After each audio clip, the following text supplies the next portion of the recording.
വിശുദ്ധ ലൂക്ക എഴുതിയ സുവിശേഷം അധ്യായം 22, 47 മുതലുള്ള വാക്യങ്ങൾ. യൂദാസ് യേശുവിനെ ഒറ്റിക്കൊടുക്കുന്നു. അവൻ ഇത് പറഞ്ഞുകൊണ്ടിരിക്കുമ്പോൾ ഒരു ജനക്കൂട്ടം അവിടെ വന്നു. 12 പേരിൽ ഒരുവനായ യൂദാസാണ് അവരുടെ മുമ്പിൽ നടന്നിരുന്നത്. യേശുവിനെ ചുംബിക്കാൻ അവൻ മുമ്പോട്ട് വന്നു. യേശു അവനോട് ചോദിച്ചു, യൂദാസെ, ചുംബനം കൊണ്ടോ നീ മനുഷ്യപുത്രനെ ഒറ്റിക്കൊടുക്കുന്നത്? എന്താണ് സംഭവിക്കാൻ പോകുന്നതെന്ന് കണ്ടപ്പോൾ യേശുവിനോട് കൂടെ ഉണ്ടായിരുന്നവർ, കർത്താവെ, ഞങ്ങൾ വാളെടുത്ത് വെട്ടട്ടെ എന്ന് ചോദിച്ചു. കർത്താവെ, ഞങ്ങൾ വാളെടുത്ത് വെട്ടട്ടെയോ എന്ന് ചോദിച്ചു. അവരിലൊരുവൻ പ്രധാന പുരോഹിതൻ്റെ സേവകനെ വെട്ടി അവൻ്റെ വലത്ത് ചെവി ഛേദിച്ചു. അത് കണ്ട് യേശു പറഞ്ഞു, നിർത്തു. അനന്തരം യേശു പറഞ്ഞു, നിർത്തു.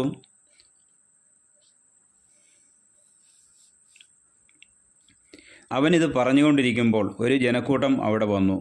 12 പേരിൽ ഒരുവനായ യൂദാസാണ് അവരുടെ മുമ്പിൽ നടന്നിരുന്നത്. യേശുവിനെ ചുംബിക്കാൻ അവൻ മുന്നോട്ട് വന്നു. യേശു അവനോട് ചോദിച്ചു, യൂദാസെ, ചുംബനം കൊണ്ടോ നീ മനുഷ്യപുത്രനെ ഒറ്റിക്കൊടുക്കുന്നത്? എന്താണ് സംഭവിക്കാൻ പോകുന്നതെന്ന് കണ്ടപ്പോൾ യേശുവിനോട് കൂടെയുണ്ടായിരുന്നവർ, കർത്താവെ, ഞങ്ങൾ വാളെടുത്ത് വെട്ടട്ടെയോ എന്ന് ചോദിച്ചു. അവരിൽ ഒരുവൻ പ്രധാന പുരോഹിതൻ്റെ സേവകനെ വെട്ടി അവൻ്റെ വലത്ത് ചെവി ഛേദിച്ചു. അതുകൊണ്ട് യേശു പറഞ്ഞു, നിർത്തു. അനന്തരം യേശു അവൻ്റെ ചെവി തൊട്ട് അവനെ സുഖപ്പെടുത്തി. അപ്പോൾ യേശു തനിക്കെതിരായി വന്ന പുരോഹിത പ്രമുഖന്മാരോടും ദേവാലയ സേനാധിപന്മാരോടും ജനപ്രമാണികളോടും പറഞ്ഞു, കവർച്ചക്കാരനെതിരെ എന്ന പോലെ വാളും വടിയുമായി നിങ്ങൾ വന്നിരിക്കുന്നുവോ? ഞാൻ നിങ്ങളോടുകൂടെ എല്ലാ ദിവസവും ദേവാലയത്തിലായിരുന്നപ്പോൾ നിങ്ങൾ എന്നെ പിടിച്ചില്ല. എന്നാൽ ഇത് നിങ്ങളുടെ സമയമാണ്, അന്ധകാരത്തിൻ്റെ ആധിപത്യവും. പത്രോസ് തള്ളിപ്പറയുന്നു. അവർ അവനെ പിടിച്ച് പ്രധാനാചാര്യൻ്റെ വീട്ടിലേക്ക് കൊണ്ടുപോയി. പത്രോസ് അകലെയായി അവനെ അനുഗമിച്ചിരുന്നു. അവർ നടുമുറ്റത്ത് തീ കൂട്ടി അതിനു ചുറ്റും ഇരുന്നപ്പോൾ പത്രോസും അവരോടുകൂടെ ഇരുന്നു. അവൻ തീക്കരികെ ഇരിക്കുന്നത് കണ്ട് ഒരു പരിചാരിക സൂക്ഷിച്ചു നോക്കിയിട്ട് പറഞ്ഞു, ഇവനും അവനോടുകൂടെ ആയിരുന്നു. എന്നാൽ പത്രോസ് അത് നിഷേധിച്ച്, സ്ത്രീയെ, അവനെ ഞാൻ അറിയുകയില്ല എന്ന് പറഞ്ഞു. അല്പം കഴിഞ്ഞ് വേറൊരാൾ പത്രോസിനെ കണ്ടിട്ട് പറഞ്ഞു, നീയും അവരിൽ ഒരുവനാണ്. അപ്പോൾ അവൻ പറഞ്ഞു, മനുഷ്യ, ഞാനല്ല. ഏകദേശം 1 മണിക്കൂർ കഴിഞ്ഞ് വേറൊരാൾ ഉറപ്പിച്ചു പറഞ്ഞു, തീർച്ചയായും ഈ മനുഷ്യനും അവനോട് കൂടെയായിരുന്നു. ഇവനും ഗലീലിയക്കാരനാണല്ലോ. പത്രോസ് പറഞ്ഞു, മനുഷ്യ, നീ പറയുന്നത് എന്താണെന്ന് എനിക്ക് അറിഞ്ഞുകൂടാ. അവൻ ഇത് പറഞ്ഞുകൊണ്ടിരിക്കുമ്പോൾ തന്നെ കോഴി കൂവി. കർത്താവ് പത്രോസിനെ നേരെ തിരിഞ്ഞ് അവനെ നോക്കി. ഇന്ന് കോഴി കൂവുന്നതിന് മുമ്പ് 3 പ്രാവശ്യം നീ എന്നെ നിഷേധിക്കും എന്ന് കർത്താവ് പറഞ്ഞ വചനം അപ്പോൾ പത്രോസ് ഓർമ്മിച്ചു. അവൻ പുറത്തുപോയി മനം നൊന്ത് കരഞ്ഞു. യേശുവിനെ പരിഹസിക്കുന്നു. യേശുവിന് കാവൽ നിന്നിരുന്നവർ അവനെ പരിഹസിക്കുകയും അടിക്കുകയും ചെയ്തു. അവർ അവൻ്റെ കണ്ണുകൾ മൂടിക്കൊണ്ട്, നിന്നെ അടിച്ചവൻ ആരെന്ന് പ്രവചിക്കുക എന്ന് പറഞ്ഞു. അവർ അവനെ അധിക്ഷേപിച്ച് അവനെതിരായി പലതും പറഞ്ഞു. ന്യായാധിപ സംഘത്തിൻ്റെ മുമ്പാകെ. പ്രഭാതമായപ്പോൾ പുരോഹിത പ്രമുഖന്മാരും നിയമജ്ഞരും ഉൾപ്പെടുന്ന ജനപ്രമാണികളുടെ സംഘം സമ്മേളിച്ചു. അവർ അവനെ തങ്ങളുടെ സംഘത്തിലേക്ക് കൊണ്ടുവന്ന് പറഞ്ഞു, നീ ക്രിസ്തുവാണെങ്കിൽ അത് ഞങ്ങളോട് പറയുക. അവൻ പറഞ്ഞു, ഞാൻ പറഞ്ഞാൽ നിങ്ങൾ വിശ്വസിക്കുകയില്ല, ഞാൻ ചോദിച്ചാൽ നിങ്ങൾ ഉത്തരം തരികയുമില്ല. ഇപ്പോൾ മുതൽ മനുഷ്യപുത്രൻ ദൈവശക്തിയുടെ വലത്തുവശത്തിരിക്കും. അവരെല്ലാവരും കൂടെ ചോദിച്ചു, അങ്ങനെയെങ്കിൽ നീ ദൈവപുത്രനാണോ? അവൻ പറഞ്ഞു, നിങ്ങൾ തന്നെ പറയുന്നല്ലോ ഞാനാണെന്ന്. അവർ പറഞ്ഞു, ഇനി നമുക്ക് വേറെ സാക്ഷ്യം എന്തിന്? അവൻ്റെ നാവിൽ നിന്ന് തന്നെ നാം അത് കേട്ട് കഴിഞ്ഞു. അധ്യായം 23. പീലാത്തോസിൻ്റെ മുമ്പിൽ. അനന്തരം അവരുടെ സംഘം ഒന്നാകെ എഴുന്നേറ്റ് അവനെ പീലാത്തോസിൻ്റെ മുമ്പിലേക്ക് കൊണ്ടുപോയി.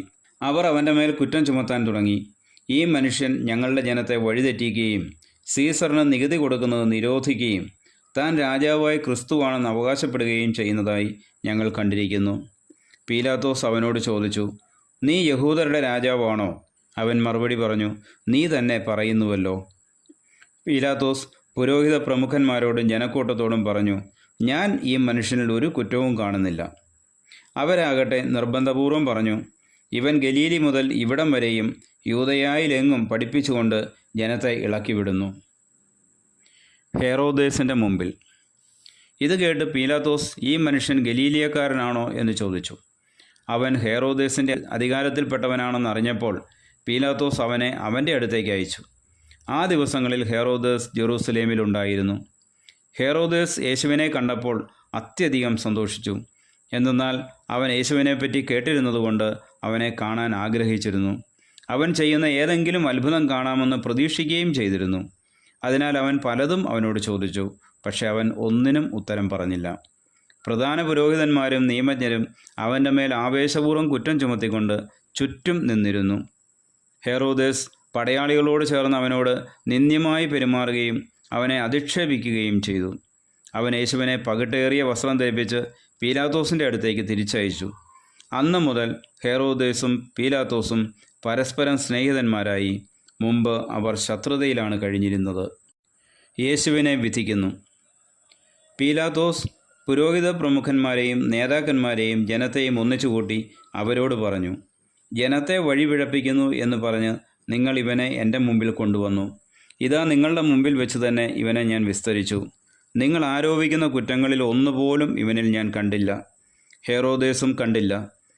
അവൻ ഇവനെ എൻ്റെ അടുത്തേക്ക് തിരിച്ചയച്ചിരിക്കുകയാണല്ലോ. നോക്കൂ, മരണശിക്ഷ അർഹിക്കുന്ന ഒരു കുറ്റവും ഇവൻ ചെയ്തിട്ടില്ല. അതിനാൽ ഞാൻ ഇവനെ ചമ്മട്ടി കൊണ്ടടിപ്പിച്ച് വിട്ടയക്കും. അപ്പോൾ അവർ ഏകസ്വരത്തിൽ ആക്രോശിച്ചു, ഇവനെ കൊണ്ടുപോകുക, ബറാബാസിനെ ഞങ്ങൾക്ക് വിട്ടുതരിക. പട്ടണത്തിൽ നടന്ന കലാപത്തിനും കൊലപാതകത്തിനും കാരാഗൃഹത്തിൽ അടയ്ക്കപ്പെട്ടവനാണ് ബറാബാസ്. യേശുവിനെ വിട്ടയക്കണമെന്ന് ആഗ്രഹിച്ചുകൊണ്ട് പീലാത്തോസ് ഒരിക്കൽ കൂടി അവരോട് സംസാരിച്ചു.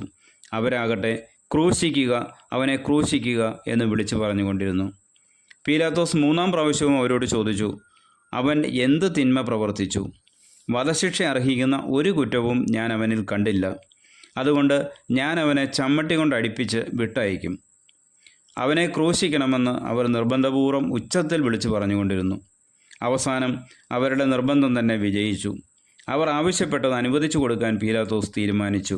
അവർ ആവശ്യപ്പെട്ട മനുഷ്യനെ, കലാപത്തിനും കൊലപാതകത്തിനും കാരാഗൃഹത്തിൽ അടയ്ക്കപ്പെട്ടിരുന്നവനെ അവൻ വിട്ടയക്കുകയും യേശുവിനെ അവരുടെ ഇംഗിതത്തിന് ഏൽപ്പിച്ചു കൊടുക്കുകയും ചെയ്തു. യേശുവിനെ കുരിശിൽ തറയ്ക്കുന്നു. അവർ അവനെ കൊണ്ടുപോകുമ്പോൾ നാട്ടിൻ പുറത്തുനിന്ന് ആ വഴി വന്ന ശിമയോൻ എന്ന കീറേനേക്കാരനെ പിടിച്ചു നിർത്തി കുരിശ് ചുമലിൽ വെച്ച് യേശുവിൻ്റെ പുറകെ ചുമന്നുകൊണ്ടുവരാൻ നിർബന്ധിച്ചു.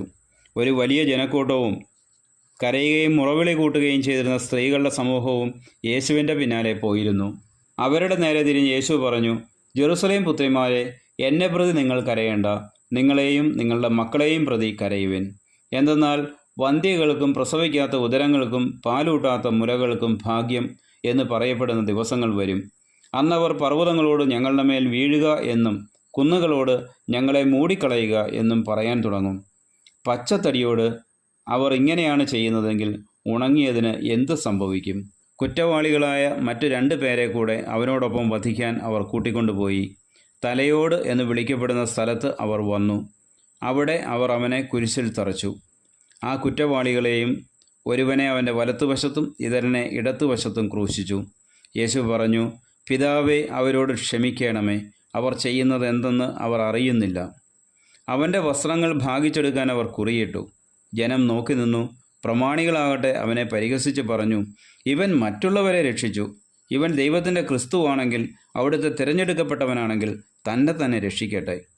പടയാളികൾ അടുത്തു വന്ന് വിനാഗിരി കൊടുത്ത് അവനെ പരിഹസിച്ച് പറഞ്ഞു, നീ യഹൂദരുടെ രാജാവാണെങ്കിൽ നിന്നെ തന്നെ രക്ഷിക്കുക. ഇവൻ യഹൂദരുടെ രാജാവ് എന്ന ഒരു ലിഖിതവും അവൻ്റെ തലയ്ക്ക് മീതെ ഉണ്ടായിരുന്നു.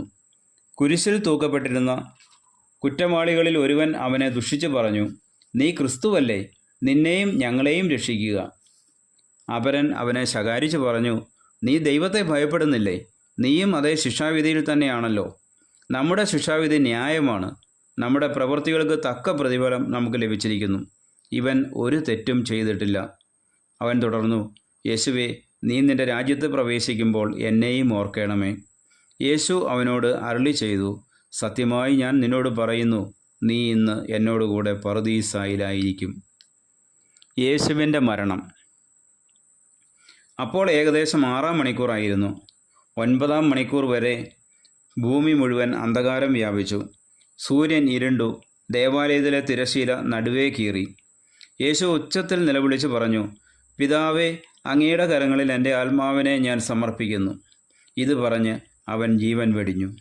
ഈ സംഭവമെല്ലാം കണ്ടു നിന്നിരുന്ന ശതാധിപൻ ദൈവത്തെ സ്തുതിച്ച് പറഞ്ഞു, ഈ മനുഷ്യൻ തീർച്ചയായും നീതിമാനായിരുന്നു. കാഴ്ച കാണാൻ കൂടിയിരുന്ന ജനക്കൂട്ടം ഇതെല്ലാം കണ്ട് മാറത്തടിച്ചുകൊണ്ട് തിരിച്ചുപോയി. അവൻ്റെ പരിചയക്കാരും ഗലീലയിൽ നിന്ന് അവനെ അനുഗമിച്ചിരുന്ന സ്ത്രീകളും അകലെ ഇതെല്ലാം കണ്ടുകൊണ്ട് നിന്നിരുന്നു. യേശുവിനെ സംസ്കരിക്കുന്നു. യഹൂദരുടെ ഒരു പട്ടണമായ അരിമത്തിയായിൽ നിന്നുള്ള ജോസഫ് എന്നൊരുവൻ അവിടെ ഉണ്ടായിരുന്നു. ആലോചനാ സംഘത്തിലെ അംഗമായ അവൻ നല്ലവനും നീതിമാനുമായിരുന്നു. അവൻ അവരുടെ ആലോചനകളിലോ പ്രവൃത്തികളിലോ പങ്കുചേർന്നിരുന്നില്ല. ദൈവരാജ്യം പ്രതീക്ഷിച്ചിരിക്കുകയുമായിരുന്നു. അവൻ പീലാത്തോസിൻ്റെ അടുത്തെത്തി യേശുവിൻ്റെ ശരീരം ചോദിച്ചു. അവനത് താഴെ ഇറക്കി ഒരു തുണിയിൽ പൊതിഞ്ഞ് പാറയിൽ വെട്ടിയുണ്ടാക്കിയതും ആരെയും അന്നുവരെ സംസ്കരിച്ചിട്ടില്ലാത്തതുമായ ഒരു കല്ലറയിൽ വെച്ചു. അന്ന് ഒരുക്കത്തിൻ്റെ ദിവസമായിരുന്നു. സാബത്തിൻ്റെ ആരംഭവുമായിരുന്നു. ഗലീലിയിൽ നിന്ന് യേശുവിനൊപ്പം വന്നിരുന്ന സ്ത്രീകൾ അവനോടൊപ്പം പോയി കല്ലറ കണ്ടു. അവൻ്റെ ശരീരം എങ്ങനെ സംസ്കരിച്ചു എന്നും കണ്ടു. അവർ തിരിച്ചു ചെന്ന് സുഗന്ധദ്രവ്യങ്ങളും ലേപന വസ്തുക്കളും തയ്യാറാക്കി. സാബത്തിൽ അവർ നിയമാനുസൃതം വിശ്രമിച്ചു. അധ്യായം 24. യേശുവിൻ്റെ പുനരുത്ഥാനം. അവർ തയ്യാറാക്കി വെച്ചിരുന്ന സുഗന്ധദ്രവ്യങ്ങളുമായി ആഴ്ചയുടെ ആദ്യ ദിവസം അതിരാവിലെ കല്ലറയുടെ അടുത്തേക്ക് പോയി. കല്ലറയിൽ നിന്ന് കല്ലുരുട്ടി മാറ്റിയിരിക്കുന്നതായി അവർ കണ്ടു. അവർ അകത്ത് കടന്നു നോക്കിയപ്പോൾ കർത്താവായ യേശുവിൻ്റെ ശരീരം കണ്ടില്ല. ഇതിനെക്കുറിച്ച് അമ്പരന്ന് നിൽക്കവേ 2 പേർ തിളങ്ങുന്ന വസ്ത്രങ്ങൾ ധരിച്ച് അവർക്ക് പ്രത്യക്ഷപ്പെട്ടു. അവർ ഭയപ്പെട്ട് മുഖം കുനിച്ചു. അപ്പോൾ അവർ അവരോട് പറഞ്ഞു, ജീവിച്ചിരിക്കുന്നവനെ നിങ്ങൾ മരിച്ചവരുടെ ഇടയിൽ അന്വേഷിക്കുന്നത് എന്തിന്? അവൻ ഇവിടെയില്ല, ഉയർപ്പിക്കപ്പെട്ടു. മനുഷ്യപുത്രൻ പാപികളുടെ കയ്യിൽ ഏൽപ്പിക്കപ്പെടുകയും ക്രൂശിക്കപ്പെടുകയും 3-ാം ദിവസം ഉയർത്തെഴുന്നേൽക്കുകയും ചെയ്യേണ്ടിയിരിക്കുന്നു എന്ന് താൻ ഗലീലയിൽ ആയിരുന്നപ്പോൾ തന്നെ അവൻ നിങ്ങളോട് പറഞ്ഞത് ഓർമ്മിക്കുവിൻ. അപ്പോൾ അവർ അവൻ്റെ വാക്കുകൾ ഓർമ്മിച്ചു. കല്ലറയിൽ നിന്ന് തിരിച്ചു വന്ന് അവർ ഇതെല്ലാം 11 പേരെയും മറ്റെല്ലാവരെയും അറിയിച്ചു. മഗ്ദലേന മറിയവും യോവാനയും യാക്കോബിൻ്റെ അമ്മയായ മറിയവും അവരോടുകൂടെ ഉണ്ടായിരുന്ന മറ്റ് സ്ത്രീകളുമാണ് ഇക്കാര്യങ്ങൾ അപ്പസ്തോലന്മാരോട് പറഞ്ഞത്. അവർക്കാകട്ടെ ഈ വാക്കുകൾ കെട്ടുകഥ പോലെയേ തോന്നിയുള്ളൂ. അവർ അവരെ വിശ്വസിച്ചില്ല. എന്നാൽ പത്രോസ് എഴുന്നേറ്റ് കല്ലറയിങ്കലേക്ക് ഓടി. കുനിഞ്ഞ് അകത്തേക്ക് നോക്കിയപ്പോൾ അവനെ പൊതിഞ്ഞിരുന്ന തുണികൾ തനിയെ കിടക്കുന്നത് കണ്ടു. സംഭവിച്ചതിനെപ്പറ്റി വിസ്മയിച്ചുകൊണ്ട് അവൻ തിരിച്ചുപോയി. എമ്മാവൂസിലേക്ക് പോയ ശിഷ്യന്മാർ. ആ ദിവസം തന്നെ അവരിൽ 2 പേർ ജെറൂസലേമിൽ നിന്ന് ഏകദേശം 60 സ്താദിയോൺ അകലെയുള്ള എമ്മാവൂസ് ഗ്രാമത്തിലേക്ക് പോവുകയായിരുന്നു. ഈ സംഭവങ്ങളെക്കുറിച്ചെല്ലാം അവർ സംസാരിച്ചു കൊണ്ടിരുന്നു. അവർ സംസാരിക്കുകയും വാദിക്കുകയും ചെയ്തുകൊണ്ട് പോകുമ്പോൾ യേശുവും അടുത്തെത്തി അവരോടൊപ്പം യാത്ര ചെയ്തു. എന്നാൽ അവനെ തിരിച്ചറിയാൻ കഴിയാത്ത വിധം അവരുടെ കണ്ണുകൾ മൂടപ്പെട്ടിരുന്നു. അവൻ അവരോട് ചോദിച്ചു, എന്തിനെക്കുറിച്ചാണ് നിങ്ങൾ സംസാരിക്കുന്നത്? അവർ മ്ലാനവദനരായി നിന്നു. അവരിൽ ക്ലയോപ്പാസ് എന്നു പേരായ ഒരുവൻ അവനോട് ചോദിച്ചു, ഈ ദിവസങ്ങളിൽ ജെറൂസലേമിൽ നടന്ന സംഭവം ഒന്നും അറിയാത്ത അപരിചിതനാണോ നീ? അവൻ ചോദിച്ചു, ഏത് കാര്യങ്ങൾ? അവർ പറഞ്ഞു, നസ്രായനായ യേശുവിനെക്കുറിച്ച് തന്നെ. അവൻ ദൈവത്തിൻ്റെയും മനുഷ്യരുടെയും മുമ്പിൽ വാക്കിലും പ്രവൃത്തിയിലും ശക്തനായ പ്രവാചകനായിരുന്നു. ഞങ്ങളുടെ പുരോഹിത പ്രമുഖന്മാരും നേതാക്കളും അവനെ മരണവിധിക്ക് ഏൽപ്പിച്ചു കൊടുക്കുകയും ക്രൂശിക്കുകയും ചെയ്തു. ഇസ്രായേലിനെ മോചിപ്പിക്കാനുള്ളവൻ ഇവനാണ് എന്ന് ഞങ്ങൾ പ്രതീക്ഷിച്ചിരുന്നു. ഇതൊക്കെ സംഭവിച്ചിട്ട് ഇത് 3-ാം ദിവസമാണ്. ഞങ്ങളുടെ കൂട്ടത്തിലുള്ള ചില സ്ത്രീകൾ ഞങ്ങളെ വിസ്മയിപ്പിച്ചു. ഇന്ന് രാവിലെ അവർ കല്ലറയിങ്കൽ പോയിരുന്നു. അവൻ്റെ ശരീരം അവർ അവിടെ കണ്ടില്ല. അവർ തിരിച്ചു വന്ന് തങ്ങൾക്ക് ദൂതന്മാരുടെ ദർശനമുണ്ടായെന്നും അവൻ ജീവിച്ചിരിക്കുന്നുവെന്ന് അറിയിച്ചുവെന്നും പറഞ്ഞു. ഞങ്ങളുടെ കൂടെ ഉണ്ടായിരുന്നവരിൽ ചിലരും കല്ലറയിങ്കലേക്ക് പോയി സ്ത്രീകൾ പറഞ്ഞതുപോലെ തന്നെ കണ്ടു. എന്നാൽ അവനെ അവർ കണ്ടില്ല. അപ്പോൾ അവൻ അവരോട് പറഞ്ഞു, ഭോഷന്മാരെ, പ്രവാചകന്മാർ പറഞ്ഞിട്ടുള്ളത് വിശ്വസിക്കാൻ കഴിയാത്ത വിധം ഹൃദയം മന്ദീഭവിച്ചവരെ, ക്രിസ്തു ഇതെല്ലാം സഹിച്ച് മഹത്വത്തിലേക്ക് പ്രവേശിക്കേണ്ടിയിരുന്നില്ലേ? മോശ തുടങ്ങി എല്ലാ പ്രവാചകന്മാരും വിശുദ്ധ ലിഖിതങ്ങളിൽ തന്നെപ്പറ്റി എഴുതിയിരുന്നവയെല്ലാം അവൻ അവർക്ക് വ്യാഖ്യാനിച്ചു കൊടുത്തു. അവർ എത്തേണ്ടിയിരുന്ന ഗ്രാമത്തോടടുത്തു. അവനാകട്ടെ യാത്ര തുടരുകയാണെന്ന് ഭാവിച്ചു. അവർ അവനെ നിർബന്ധിച്ചുകൊണ്ട് പറഞ്ഞു, ഞങ്ങളോടുകൂടെ താമസിക്കുക, നേരം വൈകുന്നു, പകൽ അസ്തമിക്കാറായി. അവൻ അവരോടുകൂടെ താമസിക്കുവാൻ കയറി. അവരോടൊപ്പം ഭക്ഷണത്തിനിരുന്നപ്പോൾ അവൻ അപ്പമെടുത്ത് ആശീർവദിച്ച് മുറിച്ച് അവർക്ക് കൊടുത്തു. അപ്പോൾ അവരുടെ കണ്ണ് തുറക്കപ്പെട്ടു. അവർ അവനെ തിരിച്ചറിഞ്ഞു. പക്ഷേ അവൻ അവരുടെ മുമ്പിൽ നിന്ന് അപ്രത്യക്ഷനായി. അവർ പരസ്പരം പറഞ്ഞു, വഴിയിൽ വെച്ച് അവൻ വിശുദ്ധ ലിഖിതം വിശദീകരിച്ചുകൊണ്ട് നമ്മോട് സംസാരിച്ചപ്പോൾ നമ്മുടെ ഹൃദയം ജ്വലിച്ചിരുന്നില്ലേ? അവർ അപ്പോൾ തന്നെ എഴുന്നേറ്റ് ജെറൂസലേമിലേക്ക് തിരിച്ചുപോയി. അവിടെ കൂടിയിരുന്ന 11 പേരെയും അവരോടൊപ്പമുണ്ടായിരുന്നവരെയും കണ്ടു. കർത്താവ് സത്യമായും ഉയർത്തെഴുന്നേറ്റു, ശിമയോന് പ്രത്യക്ഷപ്പെട്ടു എന്നവർ പറഞ്ഞുകൊണ്ടിരിക്കുകയായിരുന്നു. വഴിയിൽ വെച്ച് സംഭവിച്ചതും അപ്പം മുറിക്കുമ്പോൾ തങ്ങൾ അവനെ തിരിച്ചറിഞ്ഞതും അവരും വിവരിച്ചു. യേശു ശിഷ്യഗണത്തിന് പ്രത്യക്ഷനാകുന്നു. അവർ ഇത് പറഞ്ഞുകൊണ്ടിരിക്കുമ്പോൾ യേശു അവരുടെ മധ്യേ പ്രത്യക്ഷനായി അവരോട് അരുളി ചെയ്തു, നിങ്ങൾക്ക് സമാധാനം. അവർ ഭയന്നു വിറച്ചു. ഭൂതത്തെയാണ് കാണുന്നത് എന്നവർ വിചാരിച്ചു. അവൻ അവരോട് ചോദിച്ചു, നിങ്ങൾ അസ്വസ്ഥരാകുന്നത് എന്തിന്? നിങ്ങളുടെ മനസ്സിൽ ചോദ്യങ്ങൾ ഉയരുന്നതും എന്തിന്? എൻ്റെ കൈകളും കാലുകളും കണ്ട് ഇത് ഞാൻ തന്നെയാണെന്ന് മനസ്സിലാക്കുവിൻ. എന്നെ സ്പർശിച്ചു നോക്കുവിൻ. എനിക്കുള്ളതുപോലെ മാംസവും അസ്ഥികളും ഭൂതത്തിനില്ലല്ലോ. എന്നിട്ടും അവർ സന്തോഷാധിക്യത്താൽ അവിശ്വസിക്കുകയും അത്ഭുതപ്പെടുകയും ചെയ്തപ്പോൾ അവൻ അവരോട് ചോദിച്ചു, ഇവിടെ ഭക്ഷിക്കാൻ എന്തെങ്കിലും ഉണ്ടോ? ഒരു കഷ്ണം വറുത്ത മീൻ അവർ അവന് കൊടുത്തു. അവൻ അതെടുത്ത് അവരുടെ മുമ്പിൽ വെച്ച് ഭക്ഷിച്ചു. അവൻ അവരോട് പറഞ്ഞു, മോശയുടെ നിയമത്തിലും പ്രവാചകന്മാരിലും സങ്കീർത്തനങ്ങളിലും എന്നെക്കുറിച്ച് എഴുതപ്പെട്ടിരിക്കുന്നതെല്ലാം പൂർത്തിയാകേണ്ടിയിരിക്കുന്നു എന്ന് ഞാൻ നിങ്ങളോടുകൂടെ ആയിരുന്നപ്പോൾ പറഞ്ഞിട്ടുണ്ടല്ലോ. വിശുദ്ധ ലിഖിതങ്ങൾ ഗ്രഹിക്കാൻ തക്കവിധം അവരുടെ മനസ്സ് അവൻ തുറന്നു. അവൻ പറഞ്ഞു, ഇങ്ങനെ എഴുതപ്പെട്ടിരിക്കുന്നു, ക്രിസ്തു സഹിക്കുകയും 3-ാം ദിവസം മരിച്ചവരിൽ നിന്ന് ഉയർത്തെഴുന്നേൽക്കുകയും ചെയ്യണം. പാപമോചനത്തിനുള്ള അനുതാപം അവൻ്റെ നാമത്തിൽ ജെറൂസലേമിൽ ആരംഭിച്ച് എല്ലാ ജനതകളോടും പ്രഘോഷിക്കപ്പെടേണ്ടിയിരിക്കുന്നു. നിങ്ങളിവയ്ക്ക് സാക്ഷികളാണ്. ഇതാ എൻ്റെ പിതാവിൻ്റെ വാഗ്ദാനം നിങ്ങളുടെ മേൽ ഞാൻ അയക്കുന്നു. ഉന്നതത്തിൽ നിന്ന് ശക്തി ധരിക്കുന്നതുവരെ നഗരത്തിൽ തന്നെ വസിക്കുവിൻ. യേശുവിൻ്റെ സ്വർഗാരോഹണം. അവൻ അവരെ ബഥാനിയ വരെ കൂട്ടിക്കൊണ്ടുപോയി കൈകൾ ഉയർത്തി അവരെ അനുഗ്രഹിച്ചു. അനുഗ്രഹിച്ചുകൊണ്ടിരിക്കെ അവൻ അവരിൽ നിന്ന് മറയുകയും സ്വർഗത്തിലേക്ക് സംവഹിക്കപ്പെടുകയും ചെയ്തു. അവർ അവനെ ആരാധിച്ചു. അത്യന്തം ആനന്ദത്തോടെ ജെറൂസലേമിലേക്ക് മടങ്ങി. അവർ ദൈവത്തെ സ്തുതിച്ചുകൊണ്ട് സദാസമയവും ദേവാലയത്തിൽ കഴിഞ്ഞുകൂടി. നമ്മുടെ കർത്താവായ മിശിഹായിക്ക് സ്തുതി. 2025 ഡിസംബർ മാസം തിരുസഭയോട് ചേർന്ന് നാം ബൈബിൾ പാരായണ മാസമായി ആചരിക്കുകയായിരുന്നല്ലോ. ജെ മീഡിയയുടെ ഈ എളിയ പ്രവർത്തനത്തോട് ചേർന്ന് സഹകരിച്ച ഏവർക്കും നന്ദി അറിയിക്കുന്നു. ഏവരെയും ദൈവം അനുഗ്രഹിക്കട്ടെ എന്ന് ആശംസിക്കുകയും പിതാവിൻ്റെയും പുത്രൻ്റെയും പരിശുദ്ധാത്മാവിൻ്റെയും നാമത്തിൽ ആശീർവദിക്കപ്പെടട്ടെ എന്ന് പ്രാർത്ഥിക്കുകയും ചെയ്യുന്നു. ദൈവത്തിന് സ്തുതി.